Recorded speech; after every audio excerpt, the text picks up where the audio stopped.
And we're back with Kingdom Hearts 2 Final Mix. Ooh, what could that world be? Is it not Twilight Town that we were... Oh, no, it was off to the right. Oh. Nope, but first, of course, we have another Gummi mission. So yeah, I believe the first one was Asteroid Sweep, and then the next one was... Stardust Sweep? No, that I sounds think I'm right. mixing it. Oh. It might be. I might be mixing it up with something from Kingdom Hearts 3. But I know that this one is called Sunlight Storm.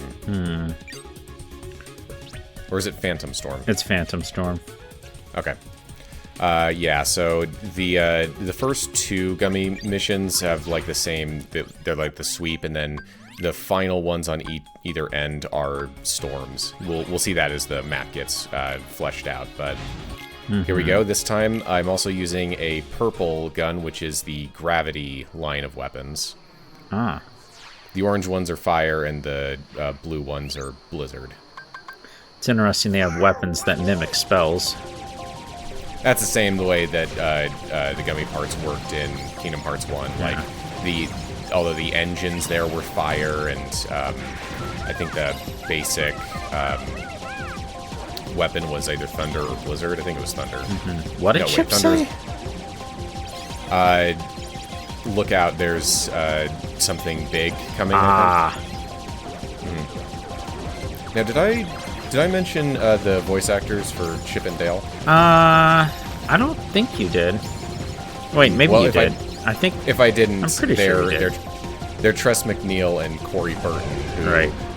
Are the ones who voice the most characters in this game, and they've voiced the two characters since 1988. So there was a joke by Katie Tirdich of Awkward Zombie saying that Heartless don't have ships. What are you talking about, Sora? And showed like a Lady and the Tramp thing going down, but here's clearly a Heartless ship. Yeah, I mean, in Kingdom Hearts 1, they are Heartless ships. It's just the idea of, wait a second, Heartless piloting ships? What if that wasn't the case? Yeah. So those arrays of cannons over there are a great way to farm medals. Like, watch what happens when I start to focus on them. It's just a never-ending... Oh, nice. Because as soon as you kill one, another one pops up. So it's a great way to farm medals. Ooh. Now, this mission can be a little bit more difficult if you're not careful, because these things fire shock waves, and those ones the donut's shape doesn't help you at all with. But yeah, so this Gummi mission is all about this pirate ship flying around it, blowing off little bits from it. That's interesting. You know, I was curious because looking at the debris in the field of the like tube area we were in that was green, makes me wonder what it was intended to be, like busted old ship parts, or it's like the ocean between, I assume, has breathable air or something. Yeah, it has to, based off of something that happened in Birth by Sleep. Okay.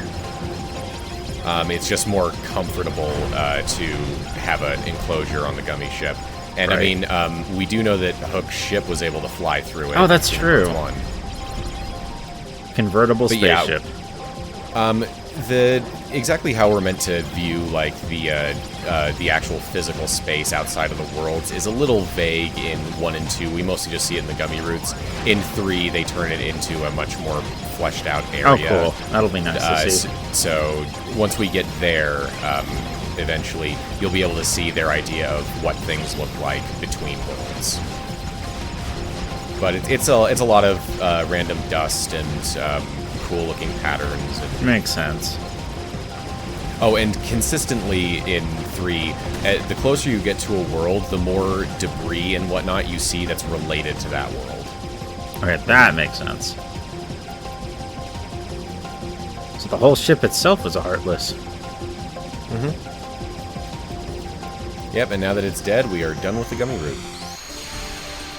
I always like traveling through tubes. Yeah, actually, you know, the way that they handled that, the debris looking like the world you're heading to as you go there, kind of reminds me of a concept I read about when designing the Disney parks of these, like, 3D transitions where, you know, when you're going from Main Street to Adventureland, it steadily goes from like cobblestone to wooden bridge, and then you start hearing the jungle noises, and then once you're in Adventureland, there's no hint that Main Street is anywhere nearby. But it's all very gradual. Yeah, it is really impressive. We're heading back to Olympus Coliseum. Hey, it's the Earth Titan. Yep. About the same size as he was in Kingdom Hearts 1 as well. Bowser throw. So long, Gay Bowser. Be funny if, like, oh gosh, you hit Sora, Donald, and Goofy. Like they were entering the atmosphere, man. Hades? I mean, wait, the Underworld? Huh? Why did you land here? Coliseum? It's that way. Oh, guess we were a little off. Yep. Heartless. Hey, look, she wasn't in the last game. Oh, yeah. I saw a clip from this scene where some guys were saying they very much liked Megara. I think she was a fun character. Yeah, she was.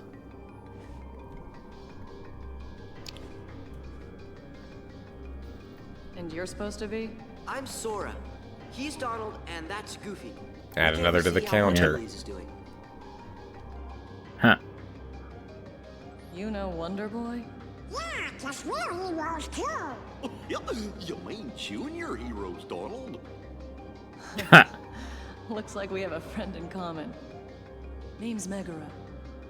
My friends call me Meg. Alright, so Meg here is voiced by her film actress, Susan Egan. She originated the role of Belle in the Broadway adaptation of Beauty and the Beast.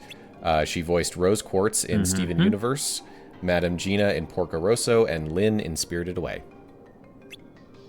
I specifically remember watching Spirited Away for the first time and being like, wait a second, that's Meg's voice. Yeah. I may have grown up with, actually it took me years before I saw Hercules, but, so I know her from Steven Universe the most. And Yeah, it's her strange playing- just her- oh, sorry. Oh, I was just going to say that her performance as Meg is the one that I'm most familiar Yeah. She does a really good job in Steven Universe, but it's a very different character. It's like very ethereal and wide-eyed, and there's an innocence to it that's, I don't know, it's kind of interesting. with. Whereas she's pure sass here. Mm-hmm. So yeah, since we... it's always been a little difficult with how Kingdom Hearts handles Hercules, because the first game went with a very efficient approach, so it was all evocative of the film rather than adapting any specific part of it. So exactly what has and hasn't happened in the Kingdom Hearts universe is always up to broad strokes. But basically, Hades has been sending monster after monster after monster at Hercules, and he's getting wiped out. So we're gonna go have a talk with him and see if he can ease up a little. Oh, with Hades himself? Mm-hmm. Oh, And hey, yeah. I just bought a new weapons for Donald and Goofy. Oh, good. I hated that shield.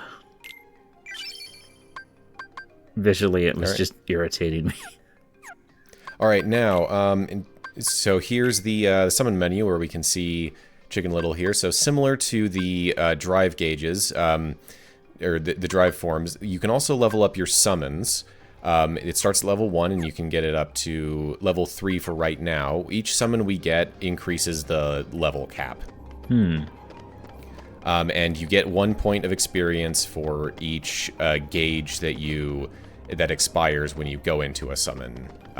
When you utilize a summon. Speaking of your there's a drive trick to that. gauge, I can't help but notice there's a chain around it. Yes, I was just about to bring that up. Yeah, so we're going to get an explanation for this in a little bit, but yeah, while we're in the Underworld here, we do not have access to our drive gauges, which means that we don't have drive forms or summons. Which is a very odd choice because like 95% of the time, players are going to go Land of Dragons, Beast's Castle, Olympus Coliseum, and you get Chicken Little as your first summon after your second world, so you're going to get him just in time for him to be locked off from you. At least they can tantalize the player. Oh, they're like little baby Cerberuses. So let's see here. I actually have something to say regarding translation with these guys. So these are one of the very few Heartless that I ended up changing their names. Usually, Heartless don't... enemies don't tend to cross over into multiple games all that often, not as much as you might think. And the ones that do tend to be very iconic ones that have very consistent names. This is one of the very few exceptions. There's something funny about just watching an organization member like physically booking it instead of teleporting. Mm-hmm. Yep, the organization's here. So that enemy was originally called Rabid Dog here in Kingdom Hearts 2, but later games would consistently call it Bad Dog, so I switched it.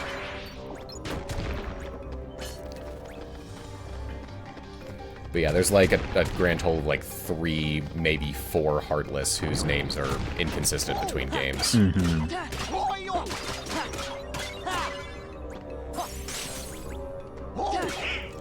Oh man, so these guys, I don't remember what they're called, maybe Lancers? But they can actually be pretty dangerous. If you get caught up in one of their attacks, they can drain your health like nobody's business. Mm.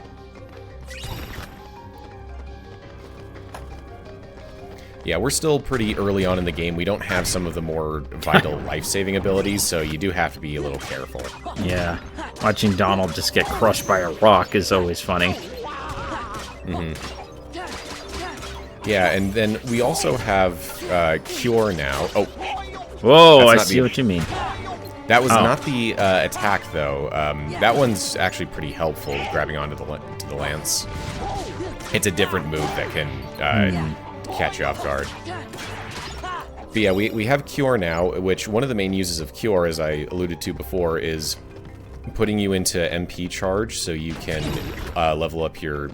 restore your drive gauges faster, but once again, our drive gauges are locked off, so we don't have that utility either. Right.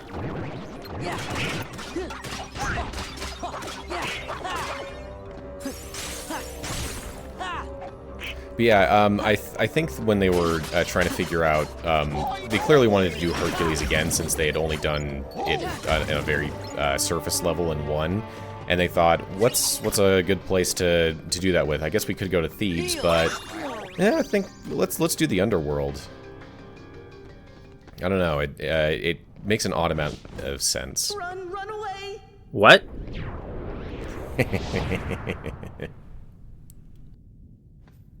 Okay. So, not all of the organization members are all that threatening. Book of the Dead? Ooh, I think I smell a Final Mix exclusive mechanic. Absent Silhouettes. So yeah, this, it'll take a little bit for us to get an explanation of what this is, but this is something that was not on the PS2. Not in the original release. So, for now, we just know that it's a thingy, it's a book, and it's called Absent Silhouettes.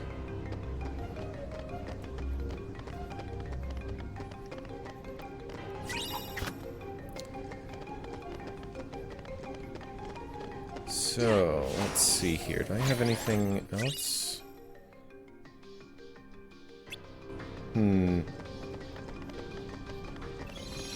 So, I guess I can sort of bring up the fact that the Roxas prologue in Kingdom Hearts 2 is kind of infamous. We'll watch the cutscene. These freaks up.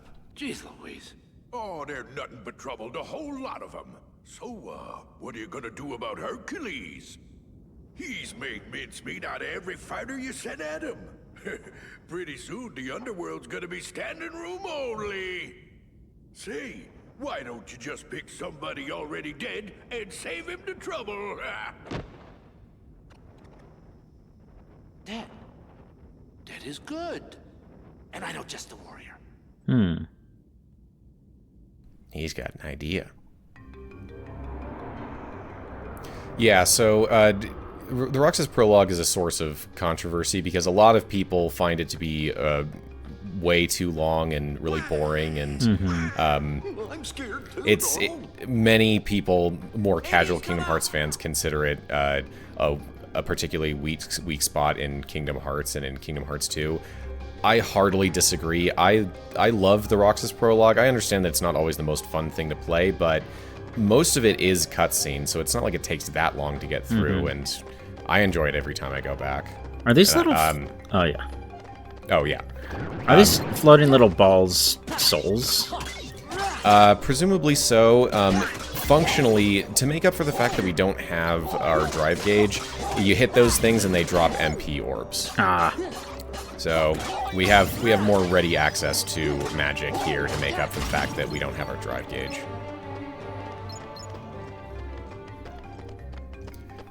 But yeah, I don't know. I just think the Roxas prologue is brilliant, and I wouldn't have it done any other way. I know you played through most of it. What did you think of it? Oh, that was the attack. The prologue? That was the attack, by the way. Yeah, the prologue. Oh, I thought it was cute. I definitely got attached to Roxas's friends, so when I figured out they weren't real, I was like, well, this is kind of existentially terrifying. Yeah, Roxas goes through a lot. Ooh.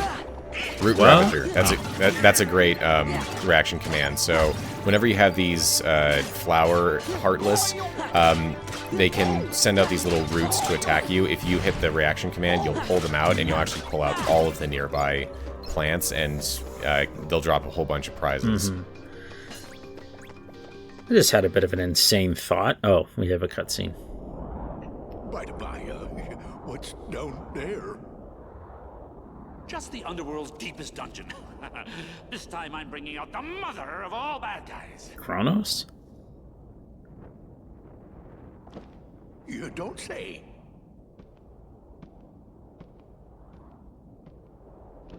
Well, maybe I should go.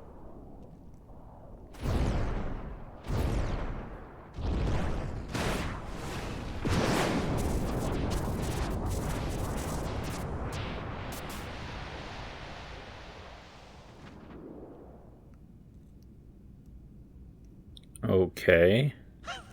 If you'll recall, Olympus Coliseum was the only world in Kingdom Hearts 1 other than Traverse Town and Hollow Bastion to feature Final Fantasy characters. Oh, and Destiny Islands. You'll be free as a bird. And all for one little job. Fight Hercules in the Coliseum to the death. This is my story, and you're not part of it. This is Auron from Final Fantasy X. Forget who you're talking to? I am the Lord of the Dead. Huh. No wonder no one wants to die. Man, he gives Hades lip while in the underworld. Hades! You again? Fight.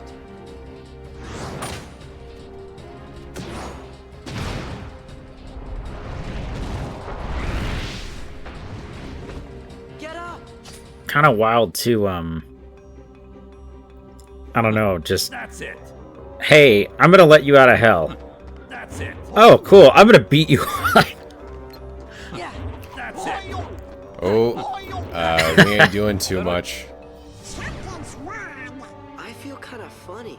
That's right. See, that's the thing. In the underworld, heroes are zeros. Comes with the territory. So there's your explanation for the drive gauges. Go now. But I've got to talk to Hades. What was that? Why was he plugging his ears? He was like, oh wait, you want to talk to me? Now.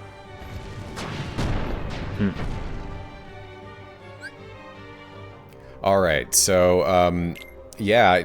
Now, even though I'm sure neither of us knows about Auron or what his deal is. I only know about him in connection to this game. I can still tell, I can pick up some things just based off of the way the game treats him. And I can tell that, you know, this is a pretty hype moment for Final Fantasy fans. But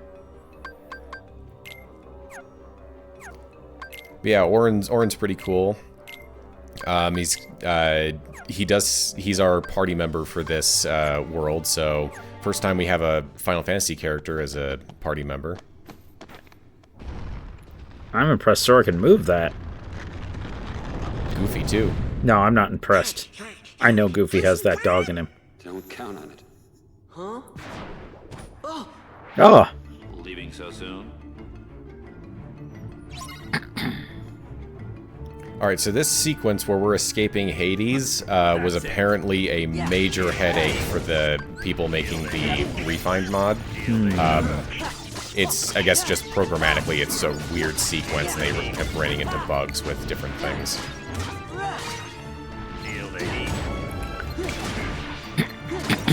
So yeah, you still can't hurt Hades, but you can deflect his fireballs away, including when you accidentally hit them with an upper slash like there. nice.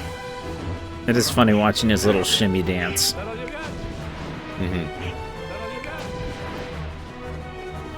Oh yeah, and Auron does have a heal spell like Donald, so that's helpful. Yeah, so that spiral move that those things do, that can really catch you off guard when it stun locks you. That sequence of repeated hits has preceded many a death for a Kingdom Hearts fan. Yeah. If they ever do a live-action Hercules, and Hades isn't played by James Woods, there's no point either way, but you gotta get James Woods. Yep, and James Woods once again reprises his role as Hades here. I'm convinced that one of the reasons they keep putting Hercules into Kingdom Hearts is so that they can get Woods back in the recording booth. Yeah, he loves doing it. Here's some facts that I didn't cover when from Kingdom Hearts 1. Oh, here's the limit. Ooh.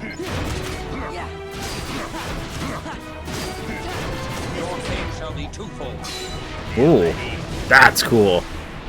Yeah. So, bit of a different energy to some of the Disney character limits.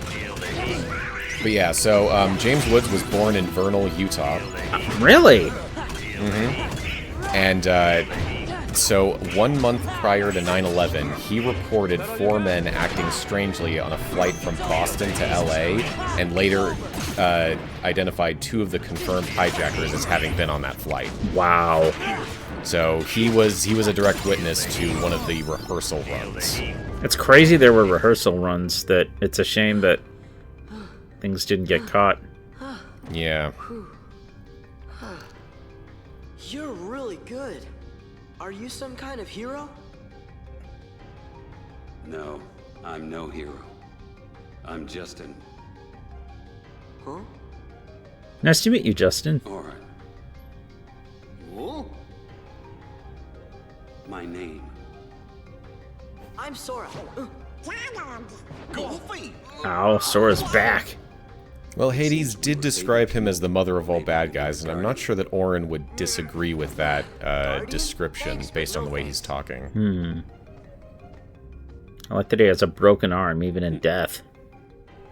You know, I want to say that I looked up a little bit about Auron a long time ago, and I want to say that it's not that his arm is hurting, it's more like a symbol of the fact that he's fallen, or like he failed or something. Maybe a measure of penance. But yeah, I think his arm is fine. It's a character thing. I see.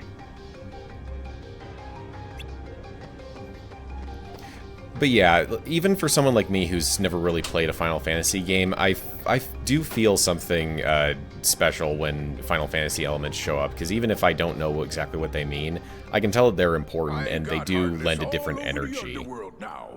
And I wouldn't want them to leave. Look, pal, you just keep working on turning Hercules into a Heartless, then he'll be all mine. This is my underworld, you idiot! I'll handle this myself! Cerberus. Go! Oh boy. So recall that Hades was working with Maleficent in Kingdom Hearts 1, so presumably Pete here is thinking that all of that association will continue here. Yeah, but Pete seems like a he seems a lot less like a partner and more like somebody who Maleficent was using as a lackey, even if Pete thought otherwise. I think he's fully aware that he's just a lackey to Maleficent and he doesn't mind. Oh yeah, we got large bodies here in a much more confined area, so dealing with them is a little trickier. It's actually weird to see Pete in a subservient role, because he's usually trying to be the big man on campus. Right, but unfortunately, he's usually a big fish in a small pond, but he's now in an ocean. Yep. Ha! It got dizzy. Yep, so there's actually two pathways you can take here downwards. Doesn't really matter which one. One has like a couple of chests, and I think the other one does too. But yeah, you could also see up there that puzzle piece that's way up high. You can actually get that one earlier than you think. And I always forget that fact.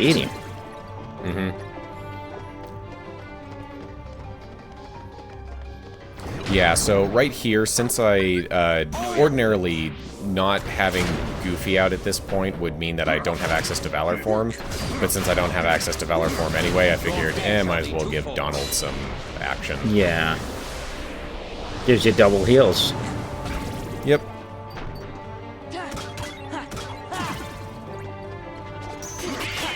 It'd be funny if they had like a light novel isekai anime where it's a party and everybody's a healer.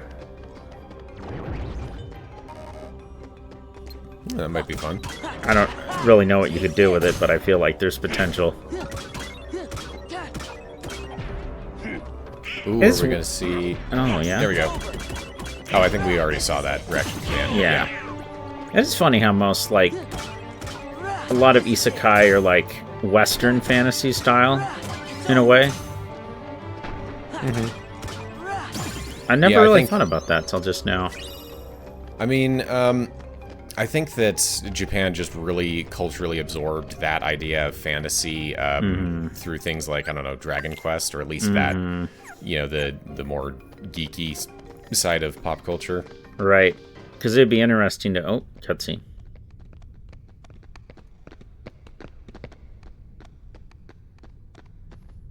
What? It's closed. Time to fight Cerberus. Come on, open.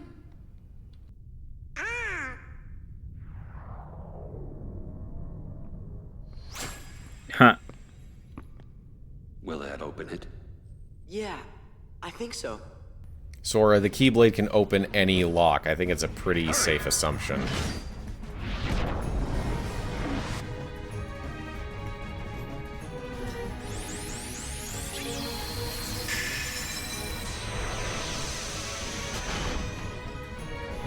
I think that's at least the second time that Sora has used the Keyblade to open a mundane lock, or at least, well, the first time in this game was Roxas, so they certainly haven't forgotten that aspect of the Keyblade.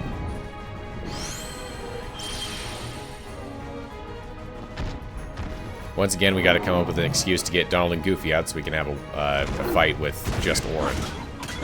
I kind of wish they had boss title cards in Kingdom Hearts. That would be cool. So, I actually wanted to die to Cerberus here to show off a particular mechanic that we're not going to see until a while later. Oh. I do remember that on previous playthroughs of this, I did trigger it here first, but as it turns out, I was actually incapable of dying. Even when I took every single hit from Cerberus, Auron would inevitably get enough MP back to heal me before I died. So I guess I just built myself too well. I mean, That's I could have funny. just turned off Auron's heal if I really wanted to, but So we'll have to wait until later to see that. But for now, we now have reaction commands in the Cerberus fight. Whoa. Ooh. That's a good one. Dog paddle. When I think of Cerberus, I always think of there's a game called Helltaker, and I'm aware. it's got a really cute, like, the way they have Cerberus is it's just 3 small moe anime girls, and they're not like a 3-headed person. It's just 3 distinct people. Yep. Actually, 3 triplets, I suppose. Yep, I know of Helltaker, and yeah, it's got an interesting take on all the different like demons and whatnot. Oh. So yeah, you can trigger this whenever Cerberus does a particular movement with its heads. You get in the right position, and you can do this reaction command. Is the Keyblade physically unbreakable? I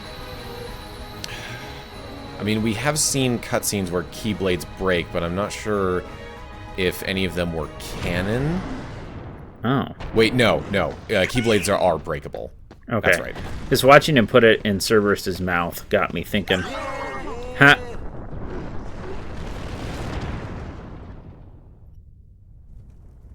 Come on, Wonder Boy, play hooky for a day. For old time's sake. They came to see me. They came to see a hero. I can't let them down.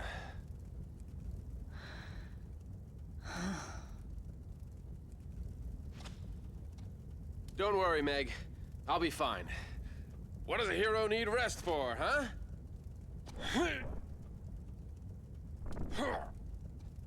See ya.